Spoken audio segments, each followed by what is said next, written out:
안녕하세요. 오늘 강의는 중년기는 내 마음의 보물을 찾아야 하는 시기라는 것입니다. 이 발달 심리학의 측면에서 볼 때 중년기는요, 아동기, 사춘기, 청년기, 그리고 성인 초기를 지난 시기인데요. 발달 심리학자들에 의하면 매 시기마다 인간이 발달해야 되는, 성장해야 되는 심리적인 과업이 있다고 합니다. 이 중년기는요, 내 마음의 보물을 찾아야 하는 그런 시기라는 것인데요. 이 보물이 우리 마음의 심층에 묻혀 있다고 해요. 분석 심리학자들은 심층을 연구한 사람들인데요. 그분들은 우리의 심층에 그 내면의 보물이 있는데 그 보물에 이름을 붙였는데 그 보물의 이름은 황금입니다. 그래서 분석 심리학자인 로버트 A. 존슨이라는 분은 내면의 황금이라는 책을 지었어요. 우리가 황금을 많이 가지면 외적으로, 물질적으로 부자가 되지요. 내면의 황금을 많이 갖게 되면 마음의 부자가 되는 것입니다. 이 중년기에 우리 심층에 묻혀 있는 마음의 보물을 찾아서 마음의 부자가 된다면 인생이 충만하고 풍요롭고 삶이 행복해질 것입니다. 분석 심리학을 창시한 칼 융은요, 인간의 삶을 인생의 오전과 오후로 나누었어요. 인생의 오전에는 외적인 성장을 해가야 한다고 했습니다. 사회적으로 또 직업을 갖고 관계를 맺고 일하고 관계 맺으면서 다양한 역할과 책임을 다해가면서 살아가는 것입니다. 그것이 외적 성장인데요. 중년기가 되면 내적인 성장으로 나아가야 한다고 했습니다. 이 발달의 방향이 바뀌는 것이죠. 내향화해야 되는 것입니다. 그러면 이 내향화해서 내면 속에 있는, 우리 마음 속에 있는 그 보물, 황금을 발견하는 것이 그 중년기에 이제 과업이 되겠는데요. 제가 그 TV에서 보았던 어떤 사람의 이야기인데요. 그분이 어린 시절에 부모에게 버려져서 아동보호시설에서 자라났습니다. 그런데 그분이 일찍 결혼을 했어요.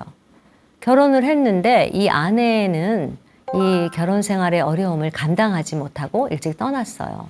아이를 하나 낳았는데 이 남성은 이 아이를 돌보면서 일하면서 고단한 삶을 살아가고 있습니다. 그러면서 아빠로서의 책임을 다하려고 해요. 근데 이 중년의 이 남성은 가끔씩 자기 자신을 생각하면 또 쉬고도 싶고 이 고단한 삶이 너무 힘듭니다. 그래서 아이를 또 시설에 맡겨버릴까 이런 그 갈등을 하기도 하지요. 그런데 이 남성은 어떻게 생각하냐면 내가 경험했던 그 아픔을 대물림하고 싶지 않은 거예요. 그래서 자기의 아이를 나름 최선을 다해서 돌보고 양육하면서 아빠로서의 책임을 다합니다. 그래서 이렇게 봄날이 오면은 아이하고 소박하게 음식을 준비해가지고 소풍을 가요. 그럴 때 이 남성은 자신이 어린 시절에 누려보지 못했던 그 가족을 체험하고 또 딸에게도 그 가족을 경험하게 하고 둘이 함께 어떤 그 사랑을 체험해 가면서 살아가는 아름다운 이야기였습니다. 이 남성의 마음을 볼 때요, 그 상처받았던 그 어린 시절의 마음, 허약하고 부서지기 쉽고 그 괴로운 그런 아픔, 상처받은 마음, 그 마음으로만 있었다면 이 아빠로서 아이를 사랑하는, 아이를 책임을 다하는 그런 힘을 다하지 못했을 거예요. 그런 아픈 경험에도 불구하고 그것을 넘어서는 힘이 그 남성 안에 있었던 것이죠. 그 남성 안에 있었던 그 삶의 지혜, 자기의 고통을, 상처를 대물림하지 않으려고 하는 그 강인함과 인내와 그 노력들, 그리고 아이를 돌보고 사랑하고 책임을 다하는 그런 마음들, 그런 것들이 황금이지요. 제가 그 7080 노래 중에 좋아했던 노래 중에 하나가요. 그 해바라기라는 그룹의 내 마음의 보석상자입니다. 그 내 마음의 보석상자는 이런 가사로 시작이 돼요. 나는 알고 있는데 우리는 사랑하고 있다는 것을, 우린 알고 있었지 서로를 깊이 사랑하고 있다는 것을.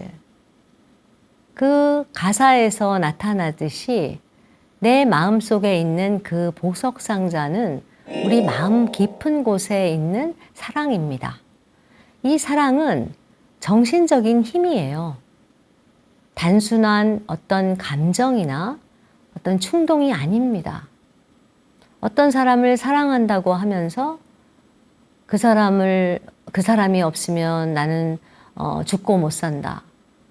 그럴 정도의 그 감정 몰입을 하다가 어느 순간에 폭력으로 변하는 것, 그런 건 사랑이 아니죠.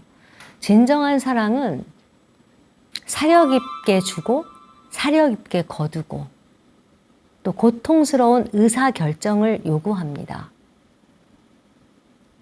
이 사랑이라는 정신적인 가치와 힘이 우리 내면에 있습니다. 이 사랑이라는 황금을 우리가 찾으려면은 우리 마음을 그 재련하는 그 재련 과정이 필요하죠. 사랑이 아닌 그 불순한, 사랑의 이 아닌 그 불순물들을 제거하는 그런 과정들, 그런 고통스러운 훈련들이 필요합니다. 그래서 M. 스카펙 박사라는 분은 사랑은 훈련이라고 했습니다. 훈련하지 않으면 사랑하기 어렵지요. 제가 이렇게 상담을 하다가 보면은 많은 부모님들이 그 자녀를 사랑한다고 하는데 그 사랑이 과보이고 과한 보살핌일 수 있습니다. 아이를 보호하고 사랑한다는 것, 보살핀다는 건 좋은 것인데 지나치게 과보하고 과하게 보살피면 그 아이는 무능해집니다. 자기 힘으로 살 수 있는 힘이 약해지지요. 그럴 때 과하게 보살피고 돌보는 것은 사랑이 아닙니다. 양분이 아니고 자녀에게 독이 될 수 있습니다. 그러한 정신적인 힘을 길러가는 것, 그것이 내 마음속에 있는 그 보물, 황금을 찾아가는 것입니다. 그러면 이렇게 우리가 그 내면 세계에 있는 그 심층에 있는 보물을 발견해서 실현해 가려면 우리는 내면 세계에 눈을 떠야 됩니다. 내면 세계를 바라볼 수 있고 또 그 내면 세계에서 내 자신 안에 있는 그 삶의 지혜, 힘, 그런 것들을 발견해 가고 또 그것을 훈련해 가는 그런 훈련과 노력들이 필요합니다. 그러면 내 자신의 내면 세계, 내 마음의 세계에는 어떤 것인가? 우리 자신의 마음에 대해서 알아보겠습니다. 심층 심리학자들은요, 인간의 마음은 이중 구조로 되어 있다고 했습니다. 하나는 내가 아는 마음이에요. 내가 아는 마음은 의식이라고 합니다. 근데 대체로 중년기 이전까지는 우리가 내가 아는 마음, 의식으로만 삽니다. 또 하나의 구조가 있는데요. 그 구조는 내가 모르는 마음입니다. 내가 모르는 마음은 무의식이라고 해요. 비의식이라고 합니다. 아직 알지 못한 마음, 아직 의식하지 못한 마음. 그래서 비의식이라고도 합니다. 이 내가 모르는 마음, 무의식의 세계는 엄청난 그 에너지와 힘을 가지고 있다고 해요. 이 심층 심리학자들이 대동소이하게 말하는 것입니다. 그래서 유명한 프로이트라는 분은 이 비의식, 우리의 무의식은 거대한 빙산과 같다고 했습니다. 그래서 의식은 그 빙산의 일각이라는 것이죠. 그래서 내가 모르는 마음은 거의 그 의식화되지 않은, 아직 알지 못했을 때, 아직 발견하지 못한 상태에서는 그 에너지가 거의 95%라고 합니다. 내가 알고 있는 마음 5%의 나를 가지고 우리가 살아간다는 것이고요. 칼 융은 그것보다 더한 이야기를 했습니다. 우리 마음은 오션이다, 대양이라고 했습니다. 엄청난 거대한 바다와 같은데 우리가 내가 아는 그 마음 의식은 그 대양에 떠 있는 하나의 작은 섬이라고 했어요. 그런데 이 무의식, 내가 모르는 마음은 내가 알던 모르던, 내가 의식을 하던 의식을 하지 않던 나를 움직여간다는 것입니다. 나를 움직여가고 나에게 내 삶에 지대한 영향을 미치는 것이라는 것입니다. 제 이야기를 하나 하겠습니다. 저는 30대 초반부터 심리학을 공부하기 시작했는데요. 그때까지 제가 알던 제가 아는 저의 마음은 뭐였냐면 저 자신은 굉장히 원만한 사람이라고 생각하면서 살았습니다. 왜 원만한 사람이라고 생각했냐면요. 저는 다른 사람의 마음을 잘 읽었어요. 잘 읽고 헤아리면서 그 사람들에게 필요한 것들을 이렇게 잘 해주고 배려해주고 또 보살펴주기도 하고 다른 사람을 위해서 헌신도 하고 그래서 다른 사람들에게 잘 맞추었던 것입니다. 그러니까 저에게 뭐 갈등을 갖고 힘들어하고 누군가를 막 싫어하고 뭐 미워하고 뭐 그런 마음들이 나는 별로 없었어요. 잘 맞추면 되지. 이렇게 생각했기 때문에 저는 제가 굉장히 원만한 사람이라고 생각했어요. 그런데 선배가 이끄는 어떤 그 훈련이 있었는데요. 그 훈련이라는 것은 민감성 훈련이었는데 그 민감성 훈련이라는 훈련에 참석해서 보니까 그 훈련에서 제 자신을 발견하기 시작한 거예요. 그 여러 사람, 그 소그룹이었기 때문에 10명, 12명 이런 그룹 안에서 제가 이렇게 훈련을 하는데 거기에서 발견한 저는 제 자신의 기분을, 감정을 굉장히 억압하는 사람이었던 거예요. 제 자신의 어떤 불쾌감이나 어떤 분노나 이런 그 마음들을 이렇게 억압을 하니까 참아버리고 그러다 보니까 타인에게 맞추고 제 필요는 소홀하게 하고 그러다 보니까 원만한 사람이라는 소리를 들었지만 사실은 정작 제 자신은 사람들과 관계가 되게 피곤했어요. 부담스럽고. 그래서 혼자 있는 시간이 가장 편했습니다. 그래서 그 이후로 심리학을 공부하면서 제 자신을 탐구하기 시작한 것입니다. 제가 미처 그때까지 의식하지 못하고 살았던 제 자신의 마음을 이렇게 발견하면서 들여다보니까요. 그렇게 된 데에는 치유되지 않는 저의 부정적 자아 개념이 있었던 것입니다. 그 개념이 무엇이었냐면요. 애물단지라는 자아 개념이었는데요. 제가 모르는 그 무의식의 심층에 상처받은 마음이 있었던 것입니다. 그 상처받은 마음이 뭐였냐면요. 저는 그 어린 시절에 저희 가정이 굉장히 가난했어요. 가난한 집안에 저는 굉장히 병약한 아이였습니다. 병약한 아이가 병원도 다녀야 되고 약도 먹어야 되고 그러다 보면 이 병약한 아이는 부모의 씨름거리예요. 그래서 병원에 가려고 하는데 돈은 없고 그러면 엄마는 그게 힘들었습니다.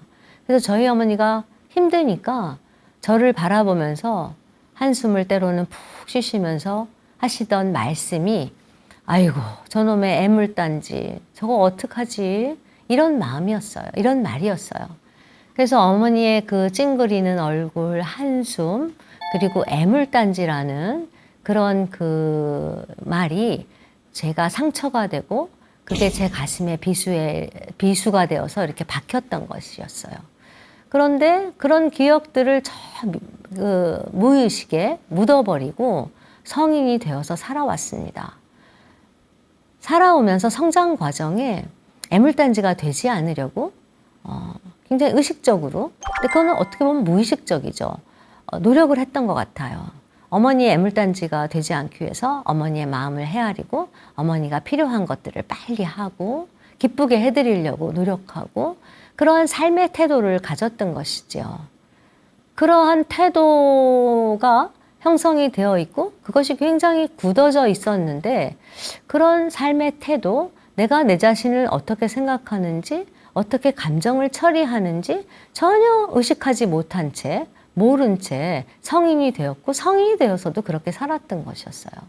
그래서 쉽게 지치고 피곤함을 느끼고 그렇다는 그런 결과, 그 영향을 전혀 모르고 살았습니다.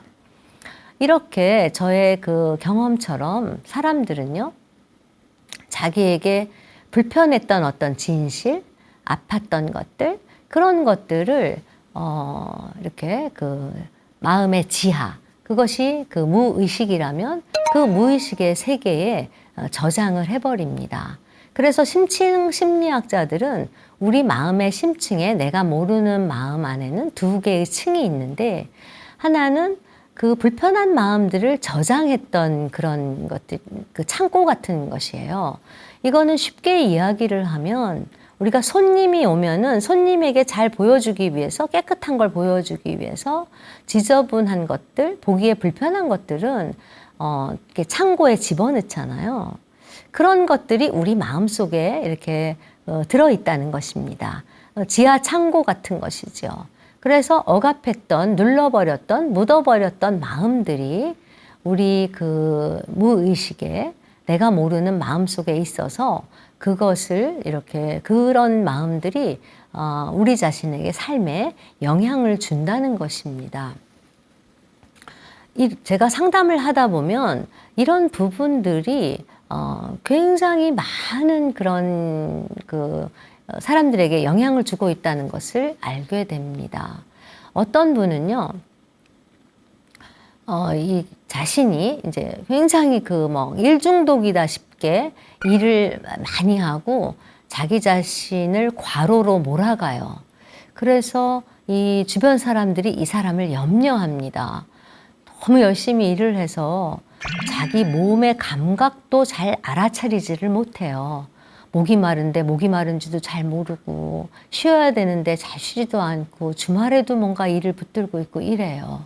그런데 그 사람이 자기가 모르는 그 무의식에 묻어버렸던 어떤 마음들, 아픔들, 이제 이런 것들을 알아가게 되었는데, 그것은 치유 안 된 죄책감이었어요. 어린 시절에 그분은 농가에서 살았는데요. 농번기에 부모님들이 밭에 나가 있고 어린 동생이 하나 있었는데 아직 학교를 가기 전이었던 것 같아요. 근데 그 어린 동생이 가기 싫다는데 억지로 끌고 저수지에 나갔습니다. 그래서 저수지에 가서 아이들하고 놀다가 그 아이가 익사를 하게 된 거예요. 엄청난 그 가족의 슬픔이고 비극이고, 이 사람은 자기 동생을 이렇게 억지로 끌고 가서 아이를 죽게 했다. 그것이 엄청난 고통이고 죄책감이었어요. 근데 이 가족마다 어떤 문화가 있는데요. 그 집은 그런 것들을 별로 가족끼리 이야기를 하지 않았어요. 어머니, 아버지가 아무런 이야기를 안 하고 아이를 이렇게 묻었는데요. 이때 이 아이는 그 죄책감을 깊게 느꼈고 그것이 치유 안 된 채 살아왔어요. 그러면서 그 어린 아이가 스스로 결심한 것은, 나는 동생 목까지 살아서 우리 부모에게 잘해야겠다. 이런 보상적인 마음들을 가지고 살아왔던 거예요. 근데 그 치유 안 된 죄책감이 자기를 이렇게 치열하게 일을 하게 하고 과로로 몰아가고 있다는 것을 몰랐어요. 자기를 돌보지 못하고 한계를 넘어서 살고 있다는 것을 몰랐습니다. 이렇게 내가 모르는 마음이 내가 알든 모르든 우리 삶에 영향을 준다는 것이에요. 또 하나, 우리가 내가 모르는 그 마음의 세계, 이 무의식의 세계, 또 하나의 어떤 그 층이 있는데요. 2층은 보물창고라고 합니다. 이 보물창고라는 것은 뭐냐면 아까 황금이라는 이야기를 했는데요. 인간의 마음에는 그 집단 무의식이라는 게 있는데 이 집단 무의식이라는 거는 뭐냐면 인류가 태초에서부터 살아오면서 지금까지 세대를 넘어 오랜 세월을 살아오면서 익힌 삶의 지혜, 또 정신적인 어떤 힘들, 그런 것들이 인간 안에는 유전되어서 내려온다는 거예요. 그래서 우리 마음에는 그런 보물창고가 있다고 했습니다. 이것을 융은 창조성이라고 했어요. 이 창조성이라는 거는 늘 변화하고 성장하고 새로워질 수 있는 힘입니다. 우리가 중년기가 되면 젊었을 때의 삶, 어떤 낡은 것들은 또 변화해서 새로워져야 되고 또 노년이 되면 또 다르게 새로워져야 합니다. 끊임없이 인간은 보다 나은 나, 보다 나은 삶을 위해서 내 삶의 풍요를 위해서 또 변화해야 되는 것이죠. 그 변화해야 되는 힘이 창조성입니다. 창조성이라는 것은 낡은 것을 부수고 또 새로운 것을 재건하는 힘이기도 하지 않습니까? 그래서 오늘의 나는 과거의 내가 아니고 또 내일의 나는 오늘의 내가 아닐 거예요. 인간은 becoming being, 되어가는 존재라고 했는데요. 이렇게 보다 나은 나를 향해서 끊임없이 성장하고 나아가는 그런 힘이 창조성인데 이러한 창조적인 에너지, 삶의 지혜, 이 정신적인 힘이 우리의 심층에 묻혀 있다는 것이죠. 그래서 내가 몰랐던 내 마음을 의식화해서 내 마음의 보물을 발견하고 내 마음의 풍요를 이루어가는 그런 시기가 바로 중년기라는 것입니다.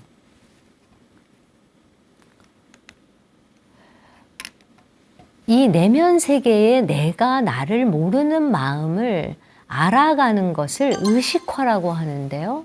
이 의식화를 내 안에 있는 어떤 정신 구조가 어떤 기능이 하느냐면은 우리의 자아입니다. 우리의 자아는 매일매일 우리가 생각하고 느끼고 바라는 것을 잘 판단을 해서 행동하는 그런 정신적인 것을 우리 삶을 수행하는 집행하는 정신기관이에요.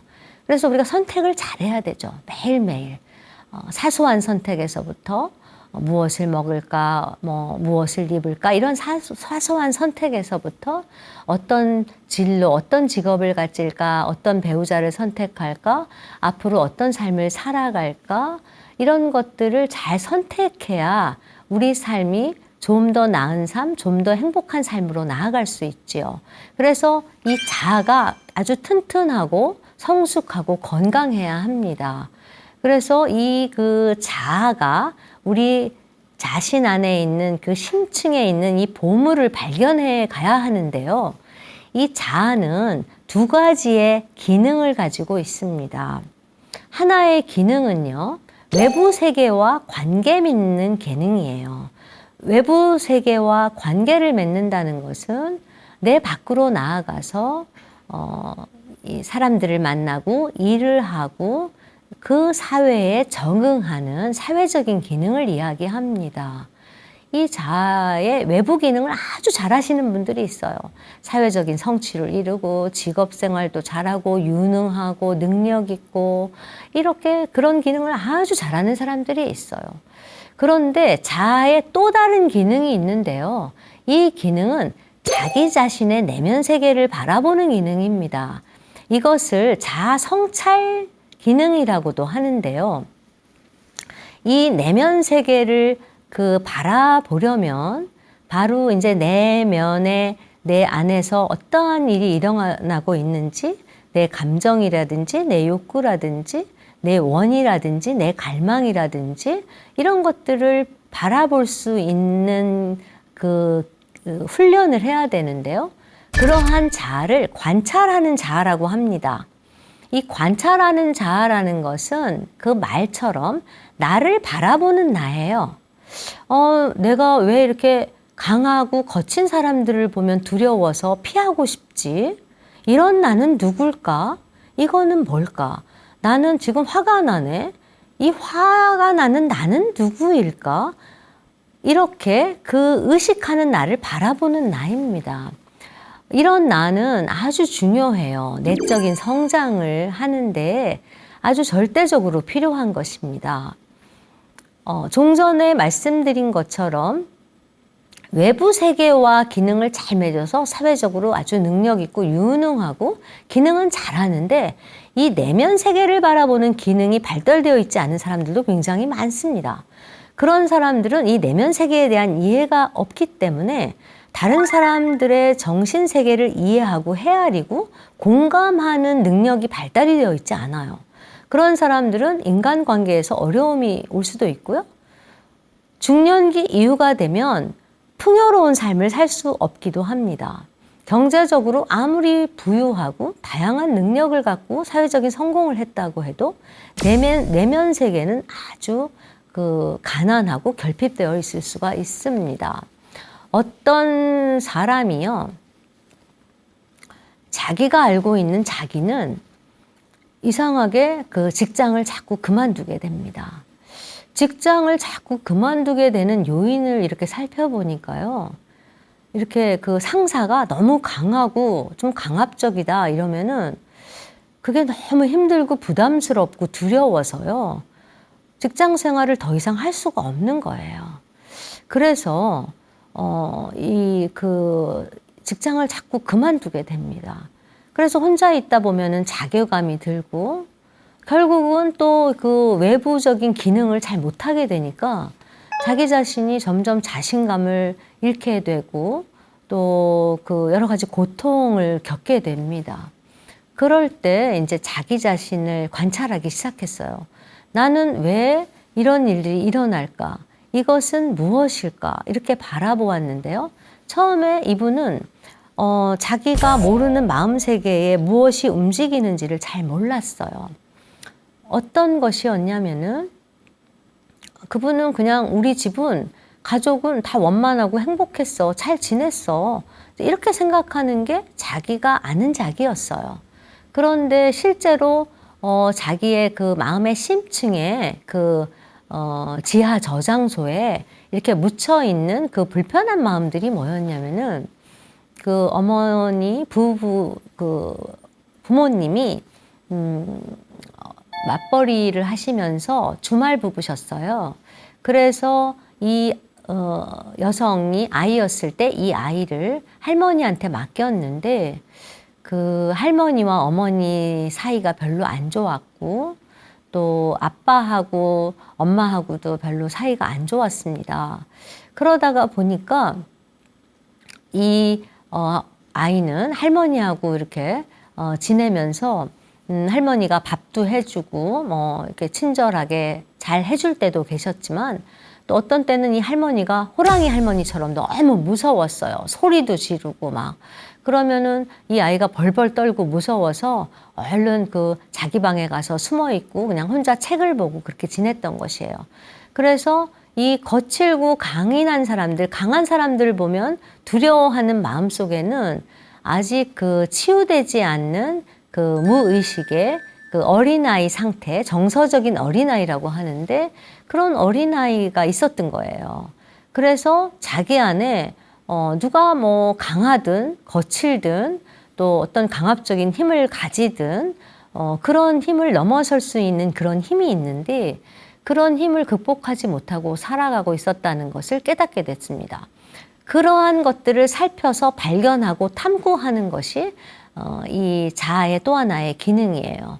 그래서 융이 말하는 우리 내면의 성장, 그 내적인 성장을 하려면은 이런 관찰하는 자아를 발달시키는 그런 훈련을 해야 합니다. 그러면 어떻게 이제 내가 모르는 내 마음을 아까 그 여성처럼 젊은 여성처럼 이것을 그 의식화해 갈까? 이게 이제 굉장히 중요한 그 내면의 어떤 활동이라고 할 수가 있는데요. 이것을 이제 심리학에서는 의식화라고 합니다. 자기 인식이라고도 하고, 자기를 성찰하는 것이라고도 하고, 자기 반성을 하는 것이라고도 하는 것입니다. 내가 모르는 그런 마음, 이 그 무의식의 자율성에 대해서 좀 생각해 보겠는데요. 이 내가 모르는 내 이 무의식의 마음이 자율적이라는 것은 내가 그것을 의식하든 의식하지 않든 모르던 알던 그 마음은 나에게 영향을 주고 있고, 또 영향을 주는데 때때로는 내가 균형을 잃었을 때 나를 조절하게 하고 또 보상적으로 작용을 한다는 것입니다. 그런 것은 이제 이런 예를 들어볼 수가 있겠습니다. 어떤 그 젊은 남성이 어릴 때부터 공부를 열심히 하고 공부를 잘했어요. 그래서 이 부모가 이렇게 이런 공부를 하면, 현실적인 공부를 하면 앞으로 좋은 직장을 갖고 또 사회적으로 많은 것을 네가 성공할 수 있을 것이다 해서 이분은 법을 공부했어요. 그래서 법을 공부하고 이제 열심히 이제 어떤 다양한 자격증도 따려고 하고 이렇게 노력을 하고 있는데, 이 공부를 하면 할수록 더 이상 이제 그 공부가 더 이상 몰입이 안 되는 거예요. 책을 들여다봐도 더 이상 이 지식이 머리에 들어가지를 않아요. 근데 이 현상이 바로 내가 모르는 마음의 자율성입니다. 아무리 하려고 해도, 의지를 다해서 해보려고 해도 더 이상 공부가 되지 않는 거예요. 잠이 안 오고 불면증이 오고, 이것이 바로 내가 모르는 마음이 나를 조절해 가고 있는 거예요. 이것이 무의식이 보내는 신호입니다. 그런데 이분은 이렇게 마음에 관련한, 철학에 관련된 그런 책을 보면은 즐겁기 시작한 거예요. 이 철학책을 보면 너무 재밌고, 또 음악이나 미술 이런 것들을 보면 신이 나는 거예요. 에너지의 방향이 바뀌는 것이죠. 이게 바로 내가 모르는 마음의 자율성입니다.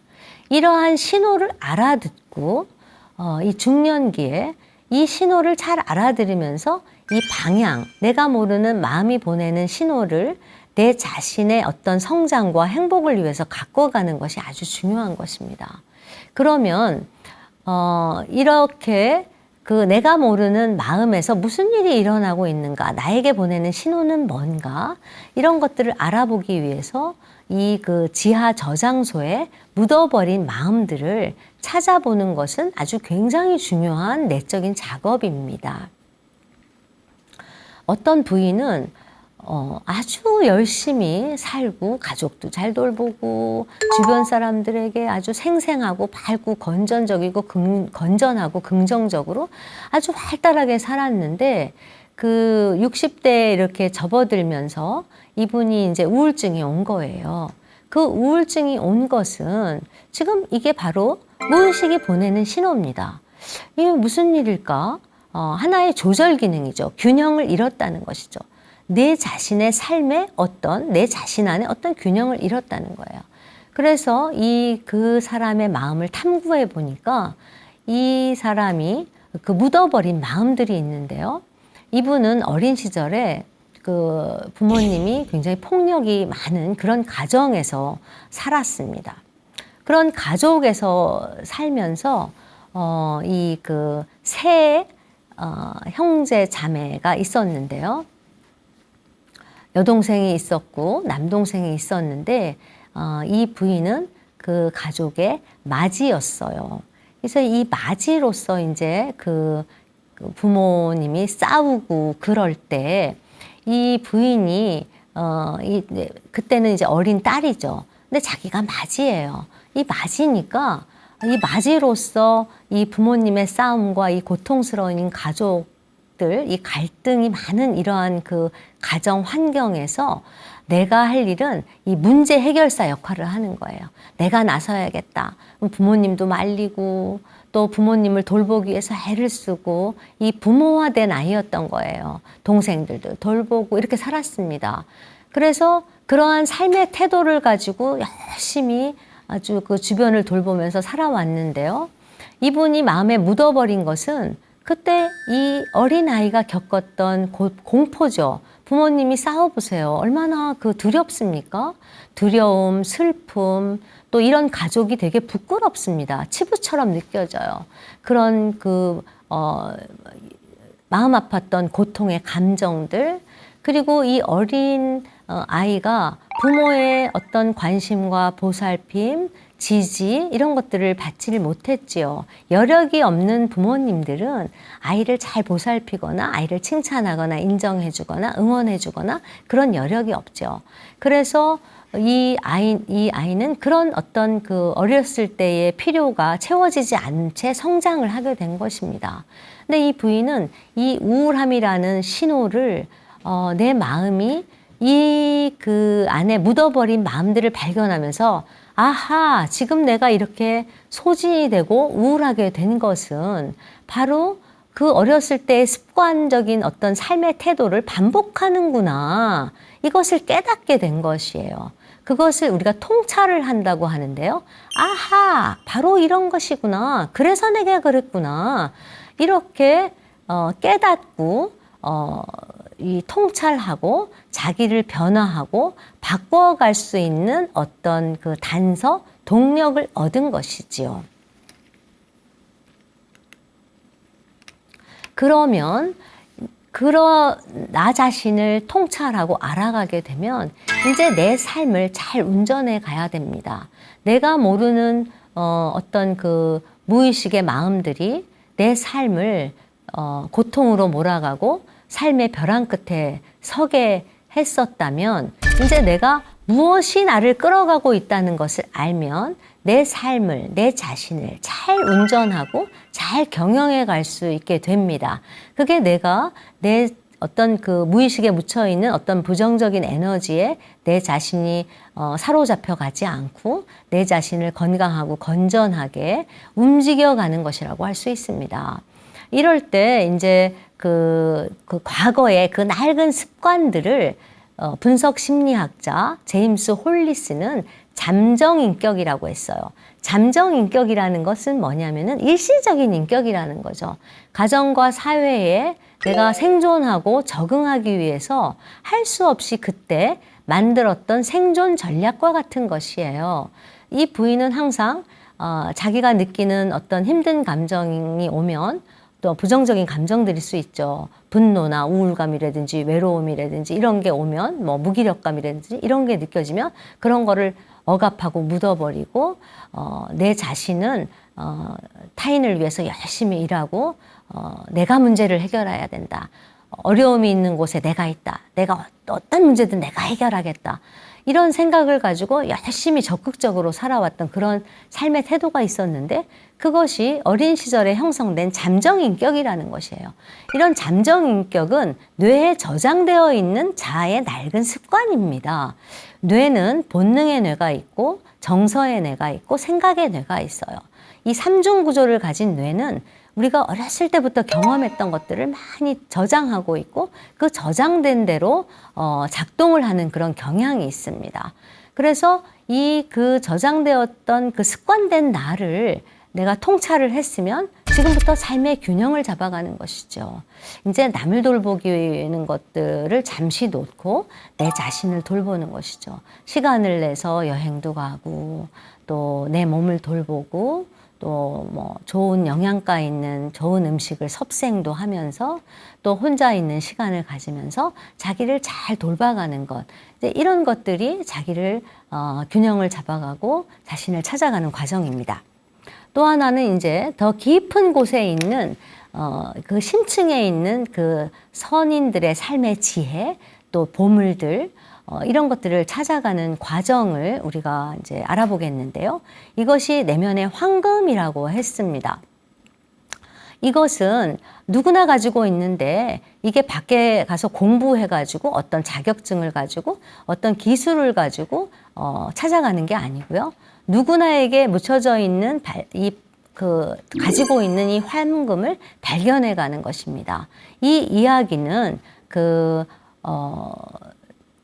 제가 보았던 그 영화, 킹스 스피치라는 그 영화의 주인공의 사례를 가지고 이야기를 할까 합니다. 이 그 킹스 스피치라는 영화는요, 그 실화를 바탕으로 만들어진 영화지요. 영국 왕 조지 6세, 그 왕은, 이 왕으로서 연설을 많이 해야 되는데, 그 어려움이 있었어요. 그게 뭐냐면, 그 연설을 할 때마다 말을 더듬는 그런, 어떤 컴플렉스라고 하죠. 이 말을 더듬는 어떤 장애를 가지고 있었는데요. 이분이 이렇게 될 수밖에 없었던 것도 어릴 때 그 상처받은 그 자아 때문에 형성이 된 건데, 엄격한 아버지가 이 그 왕자로서의 어떤 기준을 가지고 그게 부족할 때마다 너무 엄하게 비난을 하고 야단을 치고, 그래서 고통을 많이 겪었던 어린 시절을 겪었고, 또 잘난 형에게 놀림도 많이 겪고, 유모에게 꼬집힘도 당하고, 이 학대 비슷한 경험들을 했던 거예요.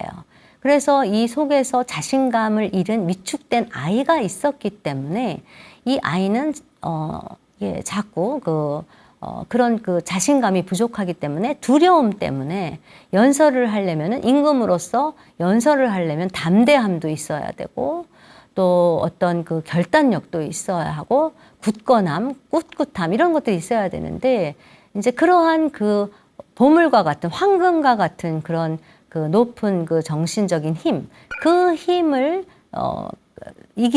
갖질 못하고, 이 두려움을 이기질 못해서 이제 이렇게 말을 더듬는 것들이었던 것이죠. 그래서 이 그 언어 치료사의 도움을 통해서 이분이 그 두려움을 극복하고, 어렸을 때 그 어릴 적 상처를 극복하고, 아주 유창한 연설은 아니지만 그 고난, 그 어려움, 그 장애를 극복해가는 그런 영화입니다.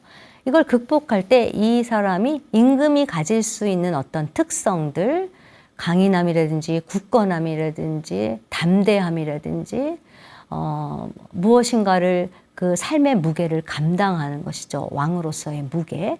그것을 감당할 수 있는 그런 내적인 큰 힘, 그것이 이 사람 안에 있는 참 자기이고, 이것이 우리가 발견해야 되는 내 안에 있는 큰 힘, 삶의 지혜, 이것이 바로 우리 안에 있는 보물이라고 볼 수 있습니다.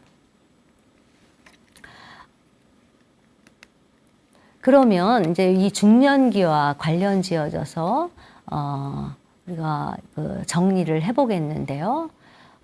이 중년기는 내 안에 있는 그 내면에 있는 정신의 힘, 큰 힘, 정신적인 가치, 삶의 지혜를 발견해서 내적으로 성장하고 마음의 부자가 되고, 또 행복을 가꾸어가는 그런 그 발달 과제를 가진다고 했는데요. 인생의 이제 이 오후가 되면, 이 중년기는 이제 오후로 접어드는 시간이지요. 이 시간이 되면 이 그 죽음이라는 것이 그 의식의 표면에 떠오릅니다. 주변에 중요한 사람들이 이제 이게 죽고, 또 우리가 삶의 한계를 맞이하고, 이 삶이 유한하다는 것, 영원히 지속되지 않는다라는 진실 앞에 서게 됩니다. 그러면 중년기에는 나는 누구이지? 내 삶의 의미를 어떻게 살아가야지? 내 삶이 좀 더 의미 있으려면 어떻게 살아야 할까? 이제 이런 것들에 대한 생각을 하게 되고 숙고하는 시간이 됩니다. 그래서 중년기가 되면은 사회적인 자아를 잠시 놓고 자기 홀로 자기와 대면하는 시간을 가져야 됩니다. 그래서 자기 마음속에 있는 내가 조금 더 남을 위해서 베푼다든지, 자비로운 마음을 갖는다든지, 또 무엇인가 타인을 위해서 어떤 좋은 영향력을 미친다든지, 그런 것들을 찾아서 더 높은 정신 세계를 추구해서 그 높은 정신적 가치들이 우리 내면 속에 있는 황금이죠. 보물이죠.